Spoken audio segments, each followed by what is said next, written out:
Hola, ¿cómo están? Muy buenas noches. Gracias por acompañarnos y seguir en la transmisión de televisión de la Universidad de Concepción. Damos inicio a un nuevo capítulo de Conéctate acá en TVU, miércoles 26 de abril. Bastantes informaciones con respecto a la tecnología, el avance del futuro, inteligencia artificial también, oceanografía.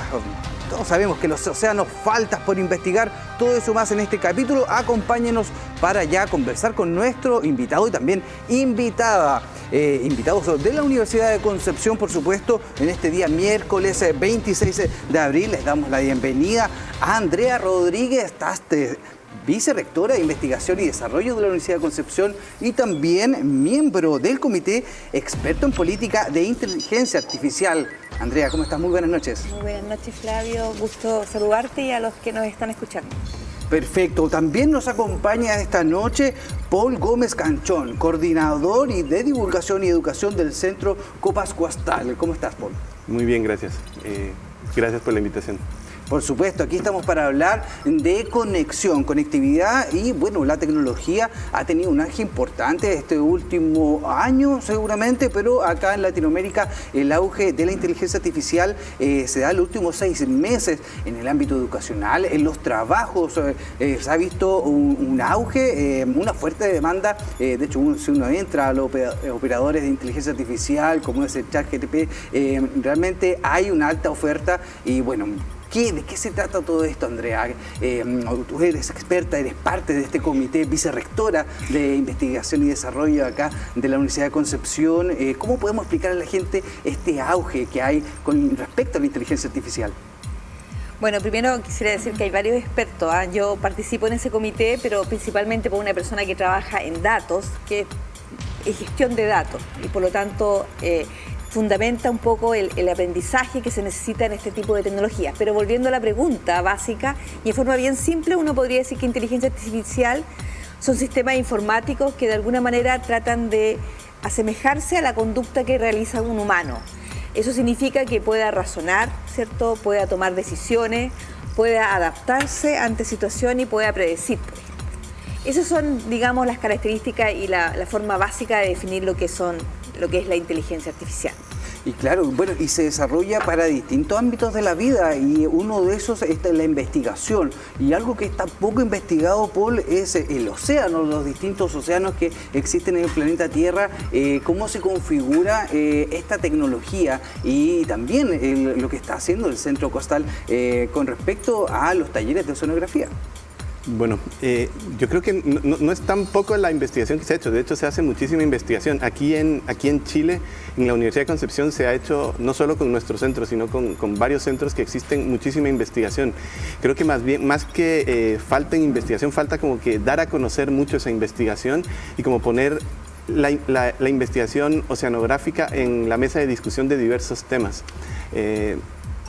Probablemente el océano sí sea gran parte desconocido. Hay muchas partes del océano que aún no se conocen, el océano profundo, todo eso que está como escondido debajo de la superficie y que hace que nosotros no lo podamos ver, por lo tanto es como claro, que tenemos una ceguera oceánica que se hablaba, ¿no?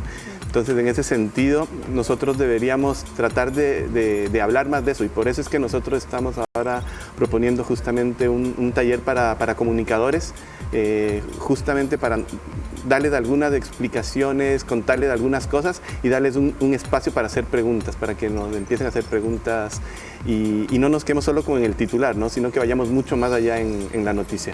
Sí, de hecho el descubrimiento, la investigación, la expedición de Atacamex fue algo, un antes y un después, me imagino, de hecho en todo el mundo fue destacado y la Universidad de Concepción estuvo presente, protagonista de esto, dando señales de nuevas especies, de nuevas grutas bajo ahí en la región de Atacama. Y bueno, la inteligencia artificial, Andrea, viene a ser parte, ¿cierto? Llegó para quedarse. ¿Qué opinas tú? Bueno, sí, yo creo que la inteligencia artificial venía avanzando rápidamente y ha dado un salto incremental muy rápido en los últimos años. Efectivamente, la inteligencia artificial ahora ya se promueve como una revolución tecnológica y por eso varios países empezaron a generar estas políticas nacionales de inteligencia artificial y Chile comienza a gestionar esta política en el año 2019 y en 2021 la promulga. porque hace frente a dar respuesta a las necesidades de poder desarrollarnos y acoplarnos al desarrollo tecnológico de inteligencia artificial que se venía dando a nivel mundial. Claro, y es importante que se establezcan quizás los parámetros para esto, porque más allá de los mitos y realidades con la inteligencia artificial, ya sea Terminator u otro tipo de película de ciencia ficción, sí tiene mucho que ver con el ámbito educacional, pero también investigativo. Me imagino que para estos talleres de oceanografía, el contar con tecnología, el contar con esas investigaciones que tú nos relatas, Paul, es muy importante para saber en qué punto estamos situados y nosotros como comunicadores, cómo llevamos esto a la población. Sí, mira, una de las cosas que se habló mucho tiempo cuando hablamos de la educación en ciencias del mar, se habló de la alfabetización oceánica, que era cómo eran con esos principios de qué era lo que todo el mundo debería saber, no solamente los investigadores y eso, sino más bien la gente que no hace investigación. Y se hablaba de lo que era 7 principios que básicamente te hablan de cuál es la relación de nuestra vida con el océano, nuestro impacto sobre el océano y viceversa, el impacto del océano sobre nuestras vidas. Pero eso fue cambiando mucho. Ya no se habla de alfabetización oceánica porque incluso el término alfabetización a veces uno dice como que no es un término que sea tan aceptado por la gente, entonces empieza a hablar de cultura oceánica. Y al haber ese cambio se empezó a pensar ya no solo en alfabetización oceánica, sino en economía azul, en política turquesa, que ya son formas de cómo empieza a impactar la vida diaria ese conocimiento que se ha desarrollado. Y parte de eso es de las cosas que queremos hablar. Vamos a hablar, por ejemplo, de las floraciones de algales nocivas, las famosas mareas rojas, y toda la tecnología nueva que existe en el laboratorio. Por ejemplo, ahora hay un laboratorio de biotoxina de acá en la Universidad de Concepción, dirigido por Alison Astuya, la doctora Alison Astuya, que va a ser una de las personas que va a estar en estos talleres. Y eso nos permite ver a nosotros como algo como la alimentación de uno, no sé, productos del mar pueden ser afectadas por justamente este tipo de problemáticas. Empieza a ver uno la problemática de cada uno, ¿no? En la vida diaria, no solo tema de investigación, sino en la vida diaria cómo puede afectar. Y existen políticas, existen distintas medidas que de pronto no se han trabajado todavía a conciencia en el tema oceánico. Estamos recién en pañales en esa temática. Sí, recuerdo varios especialistas que también apuntan a lo mismo, Paul, y claramente la tecnología igual viene a apoyar esto, a hacer un poco un soporte en este tipo de investigaciones que, tal como tú dices, ha sido difícil descubrir, pero hay muchas investigaciones, eso sí es verdad. Andrea, ¿hasta qué punto la inteligencia artificial es eficiente? Sabemos que, por ejemplo, el ChatGPT nos dice, hey, esta información puede ser tendenciosa, utilizarla bien, pero ¿hasta qué punto puede ser eficiente para los rubros? O sea, depende de lo que definamos como eficiencia. Si eficiencia es rapidez, la verdad es que va a depender de las decisiones que tú quieras tomar y para qué vas a usar la inteligencia artificial. Yo creo que la verdad es la pregunta está orientada a ver qué tanto la inteligencia artificial nos puede dar respuestas correctas de alguna forma o cómo nos puede ayudar a solucionar ciertos problemas. Bueno, la inteligencia artificial nos provee distintas herramientas. En primer lugar, te permite, por ejemplo, detectar cosas que para el ser humano las puede detectar, pero requiere mucho esfuerzo. Imagínate que tú tengas que procesar millones de datos. Por ejemplo, los astrónomos, que trabajan con millones de datos. Y si cada astrónomo tuviera que manejar las imágenes y analizar cada imagen una por una, te volverías loco, porque no podrías imaginarte cómo procesar esa cantidad de datos. Entonces, la verdad es que la inteligencia artificial, en ese caso, sí te ayuda a eficiencia, en el sentido que te permite que procesos que requieren mucho esfuerzo de seres humanos permitan ser trabajados en forma sistemática computacionalmente. ¿Ya? Eso por un lado, y así podemos empezar a analizar otras alternativas, por ejemplo en salud, el poder, por ejemplo, poder generar hipótesis que el médico puede analizar para el procesamiento de imágenes, por ejemplo, radiológicas, claro, etcétera. Entonces también tú puedes decir que, claro, es una herramienta que te permite la eficiencia de un proceso porque permite agilizar procesos que demandan mucho esfuerzo. Oye, es súper interesante cómo se pueden desarrollar este tipo de nuevas tecnologías. Me acuerdo de mi hermano, le mando un saludo porque él ocupa mucho la inteligencia artificial. Él es ingeniero y, bueno, varios procesos, como tú decías, procesamiento de datos que antes les costaba 3-4 días con plataformas plataformas o programas de software ingeniero ahora le toman 1 o 2 días y el resultado es el mismo. Entonces, de cierta manera, la tecnología ha ido avanzando y la inteligencia artificial viene claramente a hacer esta dimensión donde podemos tener una comparación, Paul, de descubrimientos anteriores o, tal como lo dice Andrea, cosas que el ojo humano no puede ver. ¿Cómo se extrapola esto a la oceanografía? Mira, ahora mismo nosotros estamos con la directora del centro, Camila Fernández. Ella participa en un consorcio que se llama CO2 Chile y ellos el 2021 hicieron un recorrido por la costa de Chile en una goleta francesa, Tara Ocean, y ahí tomaron una cantidad increíble de muestras, millones de muestras de genéticas. Y todo eso, para poderlas procesar, lo hacen justamente con inteligencia artificial, con modelos, con procesamientos matemáticos que permiten hacer algo que hace 20 años era impensado. El genoma humano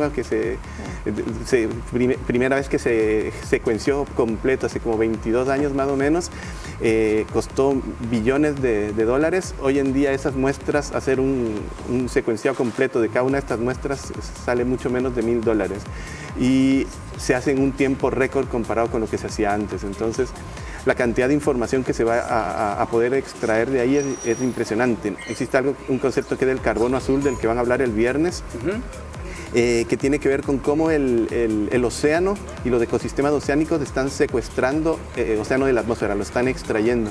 Y justamente este proyecto de CO2 Chile está tratando de cuantificar cuáles son esos lugares, esos ecosistemas que hay que proteger justamente porque están siendo secuestradores de este carbono azul. Y esto significa buenas noticias para el cambio climático. Es una medida de mitigación que no suelen existir muchas. Hay mucho de adaptación, estamos haciendo mal las cosas, cómo podemos mejorar, cómo podemos adaptarnos para los problemas, pero mitigación es algo que casi no se hace y eso es fundamental. Sí, pasa a ser fundamental tener ese tipo de escenarios y poderlos resolver de esa manera, eficiente, con capacidades, con conocimiento. Andrea, volvamos a nuestra casa de estudios. En la Vicerrectoría de Investigación y Desarrollo de la Universidad de Concepción, ¿cómo han ido trabajando este fenómeno de la inteligencia artificial? Sabemos que los académicos vienen de hace rato trabajando con ello, pero ¿cómo se realiza esto a la academia, a los estudiantes de pregrado, posgrado? ¿Cómo se ha ido desarrollando ese aspecto? Bueno, la verdad es que en la universidad, más que en la vicerrectoría, porque la vicerrectoría, digamos, apoya lo que hacen, digamos, los académicos, pero en el caso de inteligencia artificial existen, en primer lugar, programas relacionados con inteligencia artificial que lo hacen, que lo usan en términos de formación. Estamos hablando de, por ejemplo, el doctorado, magíster en ciencias de computación. También hay un minor en Data Science que se está formulando, pero también ahora la universidad en forma asociativa con la Universidad Católica de la Santísima Concepción, la Santa María y la Universidad del Biobío está conformando un consorcio para generar un doctorado en inteligencia artificial de la región. Esto tiene apoyo importante del gobierno regional. Así que yo creo que estamos avanzando en una línea en que vemos que estratégicamente debemos subirnos a esta revolución tecnológica y para eso estamos generando las capacidades que son la base para poder desarrollar posteriormente cualquier desarrollo en esta área. Sí, lo importante es siempre los cimientos de las bases para crecer en el futuro. Vamos a pasar a otra parte de nuestro programa porque también hay polémicas con respecto a la inteligencia artificial. De hecho, sin ir más lejos, creo que esta es la misma noticia que yo tenía en mente. Dice lo siguiente, en la plataforma de la Deutsche Welle, dice: las imágenes generadas con inteligencia artificial no son fotografías. El fotógrafo berlinés Boris Elderknass rechazó un conocido premio para desatar un debate sobre la inteligencia artificial, pero este ya está en marcha desde hace tiempo. ¿Qué ocurrió? Obtuvo un premio por una fotografía, pero él lo rechazó porque fue diseñada por la inteligencia artificial. Andrea, aquí entra varios valores de la ética moral de la humanidad. ¿Cómo podemos analizar esto? ¿Es trampa? ¿No es trampa? ¿Hubo un trabajo? Porque detrás de la inteligencia artificial hubieron seres humanos que programaron eso para diseñar eso. ¿Cómo lo entendemos este fenómeno? A ver, yo separaría. Yo creo que los temas éticos en inteligencia artificial son relevantes, extremadamente relevantes, y fueron así planteados cuando se diseñó la política nacional de inteligencia artificial. Perfecto. ¿Por qué? Porque hay temas, por ejemplo, en que cualquier sistema que tú generes tiene que no tener una inclinación o una predisposición frente a ciertos individuos, si queremos decirlo así. Por lo tanto, ahí hay un tema ético. El otro tema que tú planteas es cómo vamos a aceptar lo que es real de lo no real, teniendo como lo no real algo que fue creado ficticiamente a través de una plataforma como esta. Bueno, pero el punto es una creación. Ahora, ¿quién es el propietario de esa creación? Es la persona que diseñó el algoritmo, es la persona que entregó la información para que el algoritmo funcionara. Mira que los algoritmos funcionan en base principalmente, la mayoría de estos algoritmos en base a aprendizaje. O sea, significa que toman muchos datos, mucha información adicional, y lo que hace es aprender. Empieza a decir, esto siempre ocurre, esto, entonces si siempre ocurre esto, entonces pasa esto. Entonces empieza como a analizar y generar patrones. Ahora, ese es un tema que todavía no está dilucidado. Los premios tienen que ser definidos en función de a quién quieren premiar. ¿Quieren premiar al individuo creador o quieren premiar la obra? Si tú quieres premiar la obra, ¿es importante quién la creó o es la obra en sí a la que vas a premiar? Entonces yo creo que aquí hay un dilema que no está zanjado. Estamos hilando cada vez más fino. Yo creo que es un problema no zanjado, porque si tú me preguntas, yo no defiendo la inteligencia artificial, yo quisiera premiar al individuo. Claro. Claro, pero además también quiero reconocer una obra bien hecha, independiente de quién la haya hecho, si es una obra que a ti te parece interesante, si la obra se mide por lo que te conmueve a ti, no por quien lo creó. Entonces, esta es una discusión no zanjada.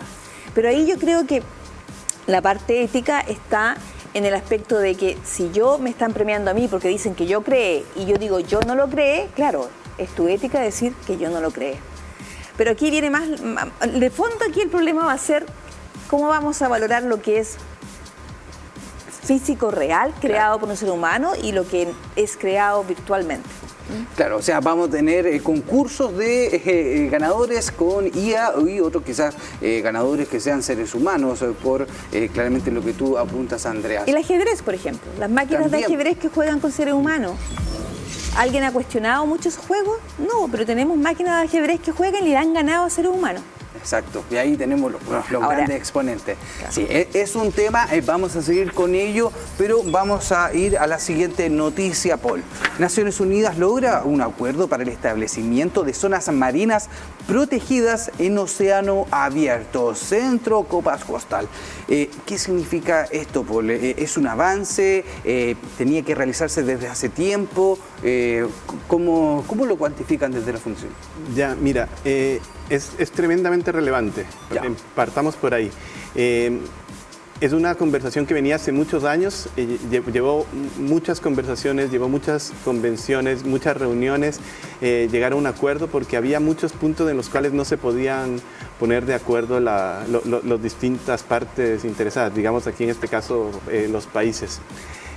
Pero es súper relevante hablar de esto del alta mar, que el alta mar, definámoslo, es básicamente aquel espacio internacional del océano que no pertenece a ninguna nación. Cada uno de los países tiene su mar territorial, sobre el cual tiene una potestad, sobre el cual puede definir qué se hace con los recursos que están en ese mar territorial y todo eso. Pero en el alta mar no existían unas leyes, existía lo que es la CONVEMAR, que es la Convención del Derecho del Mar, muy antigua, muchos países que todavía no la han ratificado, pero uno de los temas que no habían podido hablar ahí era justamente el del alta mar. ¿Qué iban a hacer con esos recursos? Hay una de las problemáticas, por ejemplo, que se habló mucho en los últimos años, es, por ejemplo, la flota internacional, la flota china, que iba por los distintos países, digamos, por ejemplo, Galápagos la rodeó justamente por el lado del alta mar y rodeaban por todos lados. Entonces uno decía, ¿cómo vamos a hacer para que Galápagos, que es uno de los sitios que tiene una biodiversidad marina tan espectacular, siga siga siendo de esa manera si hay muchas especies migratorias que van desde Galápagos, por ejemplo, a Isla de Coco, a Malpelo, en Costa Rica, en Colombia, en esos países, pero tienen que atravesar el alta mar para poder llegar, y en esos lugares lo estaban pescando esta flota internacional. Entonces había una serie de problemáticas que era necesario zanjar, y ya en este momento ya hay un acuerdo. Ahora ya hay necesidad de pedir permiso, ya hay una necesidad de empezar a conversar antes de empezar a actuar. Uno de los grandes temas que se viene ahora y que es súper controversial es el de la minería submarina. ¿Qué se va a hacer con eso? ¿Cuáles son los impactos? Todavía no se conocen cuáles son los verdaderos impactos, pero ya hay gente que está trabajando en tecnologías para extraerlo, ya están pensando en cómo extraerlo, y solamente están pensando en la parte de extracción, no están pensando en los impactos que puede tener eso. Y en esto del carbono azul que habíamos mencionado antes, sí, justamente puede ser una de las problemáticas que se dé. De pronto, grandes cantidades de carbono que están enterradas en el sedimento terminan saliendo a la atmósfera justamente por ese tipo de situaciones. Este convenio es un primer paso, porque todavía falta la ratificación de los países. Creo que van como 3 países que han firmado recién de los 190 y tantos. De los 193 creo que sí, son, sí. Pero todavía falta poco a poco que vayan, porque claro, cada país tiene todavía que procesar cómo lo van a asimilar, qué cambios tienen que hacer a nivel de política. De pronto cada país tiene que plantearse algún cambio en su política nacional oceánica, si es que lo tienen, porque la gran mayoría de países no tiene ese tipo de políticas. Entonces, hasta que no hagan esa conversación interna, no lo firman. Entonces, esos son un proceso que puede tomar unos 4 o 5 años fácilmente antes de ver realmente puesto en marcha. Bueno, viendo el tiempo como pasa, hoy por hoy 4 o 5 años es demasiado tiempo. Quizás tomar cartas en el asunto, aprender del pasado es muy importante para establecer el hoy y el futuro. Con respecto a eso, vamos a conectar con el pasado. ¿Qué les parece? Gonzalo Rojas, gran poeta de Leo, imagino que les fascina. Es profesor emérito de nuestra casa de estudios, y en el marco de las escuelas de veranos, la Banda Nacional Quirusa realizó un homenaje al poeta Gonzalo Rojas. La televisión de la Universidad de Concepción estuvo ahí. Pasemos a ver esta pieza del pasado.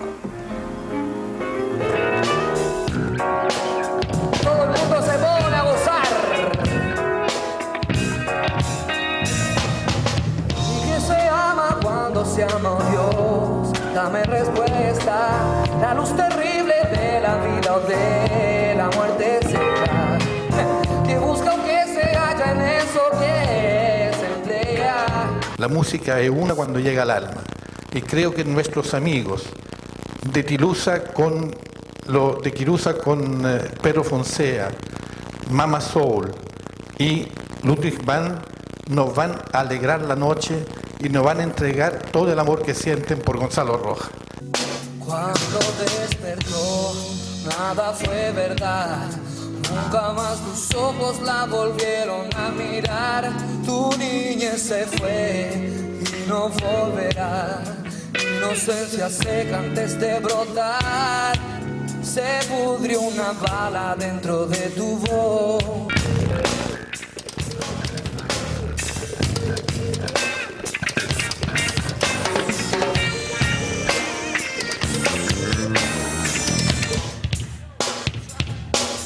Bueno, Gonzalo, yo sé que no te gustan los homenajes, pero te vamos a hacer un saludo como nosotros sabemos hacerlo. Dice, Gonzalo, Gonzalo, go, go, Gonzalo, hey. Gonzalo, Gonzalo, go, go, Gonzalo.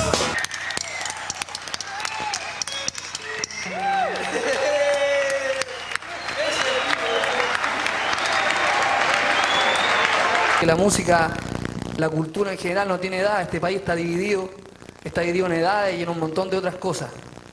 Tenemos que unirnos para crear una cultura y una identidad. En eso Gonzalo Rojas ha sido una luz.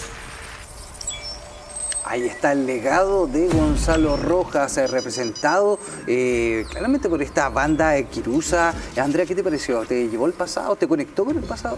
O sea, yo creo que, bueno, primero que nada, me gusta esa música, pero además Gonzalo Rojas para mí representa, claro, una persona que relevó la literatura a nivel internacional y nacional, sí, a partir de Concepción. Y su creación llegó más allá y se transformó también en un docente que impulsó la escuela de verano, los encuentros literarios. Creo que es una persona que nos sirve como ejemplo. Así es, un gran legado. Paul, ¿qué te parece Gonzalo Rojas? ¿Te gusta el gran poeta leonense? Sí, mira, yo soy de Ecuador y yo no conocía a Gonzalo Rojas antes de llegar acá.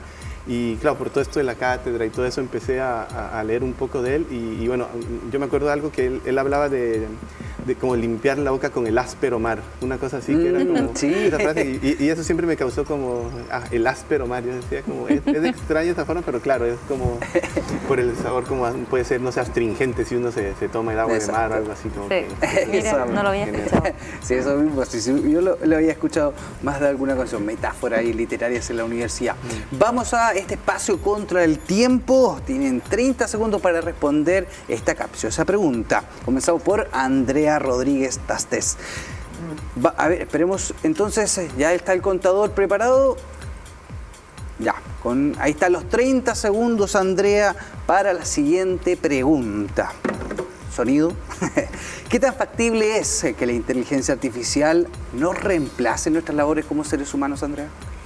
Yo creo, en lo personal, creo que no nos va a reemplazar totalmente. Yo creo que efectivamente nos permite reemplazar, espero, ciertas labores y rutinas y sistemas, o sea, y funciones que podamos delegar en alguna forma. Creo que es un gran apoyo, pero lo importante aquí, primero, es educar a las personas. Yo creo que aquí hay una transformación, efectivamente, en las labores que tenemos que realizar. Así que hay que educar a las personas, pero también hay que tener capacidad crítica para reconocer lo que la inteligencia artificial nos está entregando y poder valorar lo que es correcto de lo que es incorrecto. Perfecto, excelente respuesta. Muchas gracias, Andrea. Vamos con Paul, ahí están los 30 segundos y la pregunta dice lo siguiente. ¿Qué hace falta para resguardar el ecosistema marino? ¿Qué hace falta? Mira, básicamente conocer el impacto que nosotros tenemos sobre el ecosistema marino. Yo creo que existen frases que se escuchan por ahí como que el agua se pierde en el océano, que demuestran el gran desconocimiento que existe sobre el ecosistema marino. O por ejemplo, temas como la gripe aviar. Es un tema de moda, digamos, pero nadie se ha puesto a preguntar, bueno, ¿y estas especies marinas que están en peligro vulnerables, en peligro de extinción, y están siendo impactadas también, cuál puede ser el impacto? Falta muchísimo conocimiento y que esté instalado en las mesas de discusión. Perfecto, muchas gracias a Paul. Y con este espacio de Contra el Tiempo, con interesantes respuestas al hueso, conectados claramente tanto con el presente pero también con el futuro. De esta manera comenzamos a cerrar este capítulo de Conéctate. Agradecemos, doctora Andrea Rodríguez Tastes, miembro del Comité de Expertos de la Política Nacional de la Inteligencia Artificial y vicerrectora de Investigación y Desarrollo de la Universidad de Concepción. Gracias por habernos acompañado, Andrea. Muchas gracias por la invitación. Paul Gómez Canchón, coordinador de divulgación y educación del Centro Copas Coastal. Muchas gracias por haber participado de este Conéctate. Muchas gracias por venir, por la invitación a conectarnos aquí con ustedes. Y con esta conexión ya empezamos a finalizar este capítulo de Conéctate en TVU. Usted ya lo puede comentar, compartir por nuestras redes sociales. Siga en compañía de TVU. Nos encontramos mañana. Buenas noches.